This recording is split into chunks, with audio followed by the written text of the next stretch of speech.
जय गुरुदेव। मैं सुजीत धार्मिक ज्ञान A to Z में आपका स्वागत करता हूं। आज हम बात करेंगे रावण और कुंभकर्ण का पुनर्जन्म के बारे में। वे कृष्ण से किस प्रकार से अपने प्रतिशोध का बदला लेने के लिए वे युद्ध में मारे गए। रावण का जो पुनर्जन्म था, यह कई बार द्वारिका नगरी पे आक्रमण कर चुके थे और कई बार हार कर ये पीछे आ चुके थे। कृष्ण से शत्रुता बेहद गहरी थी और ये उनसे बदला लेने के लिए अत्यंत हमेशा तत्पर रहते थे। त्रेता युग का रावण द्वापर में दंतवक्र के नाम से जन्म लिया था। यह दंतवक्र सुतदेवा और कुशाधिपति विदशर्वा का पुत्र था। इनकी साल्व और शिशुपाल से घनिष्ठ मित्रता थी और ये चेदी नरेश के राजा थे। चेदी देश के राजा थे। चेदी नरेश इन्हें बोला जाता था। शिशुपाल जो थे कृष्ण के बुआ का पुत्र थे। कृष्ण ने इनके माता को इनके 100 अपराध क्षमा करने के वचन दे चुके थे। और साल्व वही हैं जिनको पितामह भीष्म हरा कर काशी नरेश के तीनों राजकुमारियों को जीतकर ले आए थे। बात है युधिष्ठिर के राजसूय यज्ञ में ये तीनों मित्र अपने और जो मित्र थे उनको भी साथ लेकर राजसूय यज्ञ में पहुंचे हुए थे।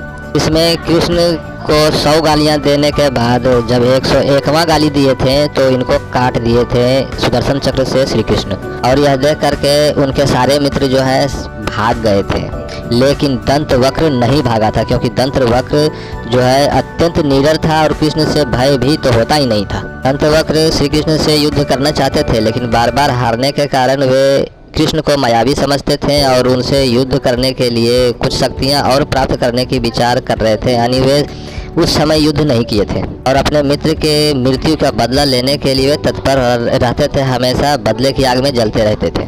शिशुपाल की मृत्यु के बाद साल्व और दंतवक्र दोनों ने एक बार विचार किया कि हम दोनों को कुछ शक्तियां प्राप्त करनी चाहिए, क्योंकि कृष्ण बहुत बड़ा मायावी है और इससे पार पाने के लिए हमें भी मायावी शक्तियों में पारंगत होना चाहिए और हम तपस्या करके शिव से वरदान प्राप्त करें, फिर इससे युद्ध करेंगे। ऐसा विचार करके ये दोनों तपस्या करने चले गए थे। साल्व ने तपस्या करने के बाद शिव से वर में एक मायावी विमान मांगे थे, जिसमें उनकी सारी सेना चढ़ जाए और कहीं भी वे छुपकर हमला कर दे और तुरंत वहां से निकल जाए। ऐसी मायावी विमान थी उनके पास और वे वरदान में प्राप्त किए थे। जबकि दंतवक्र अनेक मायावी सिद्धियों को प्राप्त किए थे और कई प्रकार की शक्तियों को अर्जित किया था।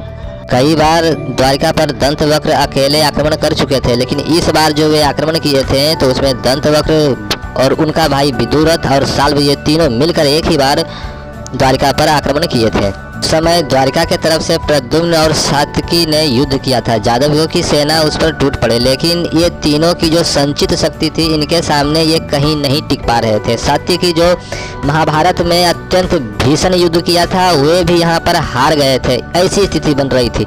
अत्यंत मायावी विमान होने के कारण प्रद्युम्न विचलित हो रहे थे और उन्होंने अंत में अत्यंत भयंकर बाण का अनुसंधान किया था, जिस पर उसी क्षण कृष्ण आकर उन्हें रोक दिए थे और अपने सुदर्शन चक्र से उस विमान को वहीं नष्ट कर दिए थे। साल्व की मृत्यु का समाचार सुनकर दंतवक्र को बड़ा क्रोध आया और उसने सीधे अकेले ही जा करके वे सीधे कृष्ण से भिड़ गए और उनमें दोनों में गदा युद्ध होने लगा।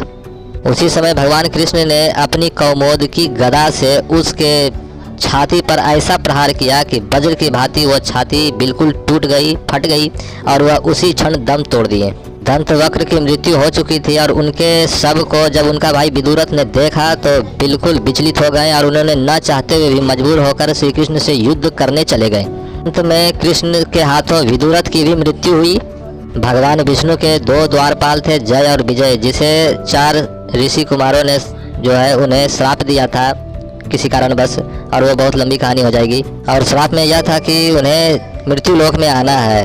तो जय विजय दोनों ने भगवान से प्रार्थना की है कि मुझे पुनः आपके पास आना है, कैसे आऊँगा, मुझे आपको ही प्राप्त करना है, मैं तो श्रापित हो गया, मुझे श्राप के वश में मृत्यु लोक जाना ही होगा। तब भगवान ने कहे थे कि अगर मेरे प्रेम में आओगे तो तुम्हें 7 जीवन लगेंगे और उससे शत्रुता निभाओगे तो 3 जीवन में ही तुम मुझे प्राप्त हो जाओगे, यानी मैं तुझे प्राप्त हो जाऊँगा।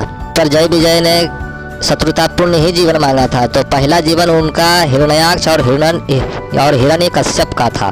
दूसरा जीवन कुंभकर्ण और रावण का था। तीसरा जीवन जो था, जन्म जो था शिशुपाल और दंतवक्र के नाम से प्रसिद्ध हुआ। अगर ये जानकारी अच्छी लगे तो चैनल सब्सक्राइब करें, वीडियो लाइक शेयर जरूर करें। अंत तक देखने के लिए धन्यवाद।